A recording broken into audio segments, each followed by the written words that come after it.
Syria के भगौड़े राष्ट्रपति बशर अल असद कितने धनवान, बेशुमार दौलत, सैकड़ों टन सोना।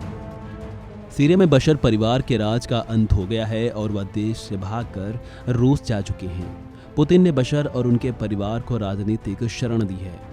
13 साल से जारी गृह युद्ध के बाद आखिरकार विद्रोही इस्लामिक समूह हयात तहरीर अल शाम ने असद सरकार का तख्ता पलट कर दिया और उन्हें अपना 5 दशकों पुराना किला छोड़ने पर मजबूर होना पड़ा है। असद के देश से भागने के बाद अब उनकी जातियों और उनसे जुड़ी हुई कई चीज़ें सामने निकल कर आ रही हैं। इस वीडियो में बात करेंगे कि भगौड़े असद कितने धनवान, आखिर उनके पास कितनी बेशुमार दौलत थी। बताया जाता है कि सीरिया के भगौड़े राष्ट्रपति बशर अल असद बेशुमार दौलत के मालिक हैं। असद के पास सैकड़ों टन सोना होने के साथ ही अमेरिकी डॉलर और यूरो का बहुत बड़ा भंडार है। अपना देश छोड़कर भागे असद के पास बेशुमार संपत्ति है और रिपोर्ट्स की माने तो वे अपने साथ कई किलो सोना और रकम लेकर भी गए हैं। एक और जहां देश की 90% जनता गरीबी में जीवन जीने को मजबूर है, तो वहीं दूसरी ओर सऊदी अखबार एलाओ की माने तो राष्ट्रपति बशर अल असद की फैमिली बहुत ही अमीर थी। एलाओ की रिपोर्ट में ब्रिटिश इंटेलिजेंस सर्विसेज MI6 के हवाले से जानकारी दी गई है कि बीते साल 2023 तक राष्ट्रपति की फैमिली की नेटवर्थ में करीब 200 टन सोना समेत अरबों डॉलर और यूरो शामिल थे।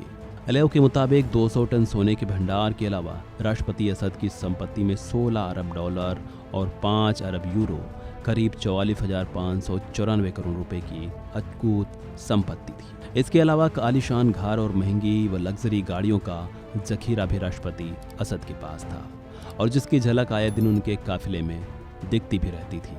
इतना ही नहीं, सऊदी के अखबार एलाओ की रिपोर्ट में यहाँ तक बताया गया था कि बशर की कुल संपत्ति सीरिया के करीब 7 साल के बजट के बराबर थी। अब सवाल ये है कि असद अपनी बेशुमार दौलत से आखिरकार कितना कुछ रूस लेकर गए हैं। तो बता दें कि फिलहाल ये स्पष्ट नहीं है कि बस असद रूस अपनी कितनी संपत्ति लेकर गए हैं। असद परिवार ने सुन्नी बहुल सीरिया पर लगभग 54 साल तक शासन किया। बशर के पिता हाफिज अल असद ने 13 नवंबर 1970 को तख्ता पलट करके ही असद परिवार का राज शुरू किया था। तो बता दें कि फिलहाल ये स्पष्ट नहीं है कि बस असद रूस अपनी कितनी संपत्ति लेकर गए।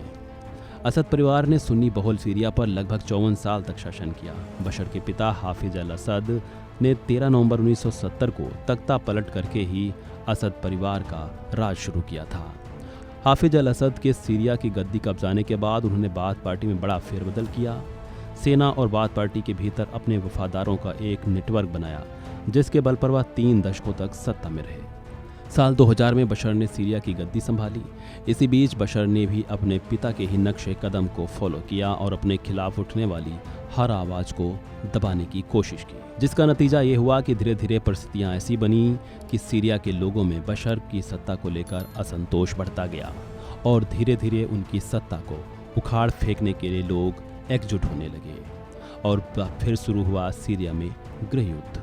और आखिरकार सालों तक चली इस लड़ाई ने 8 दिसंबर को अपनी विजय गाथा लिख दी और सीरिया में विद्रोहियों ने बशर की सत्ता को उखाड़ फेंका। बहरहाल देश छोड़कर भागे सीरिया के राष्ट्रपति बशर अल असद काफ़ी ज़्यादा अमीर और धनवान हैं। बहरहाल इस वीडियो में इतना ही। खबरों से जुड़े अन्य अपडेट्स के लिए बने रहें वन इंडिया हिंदी के साथ।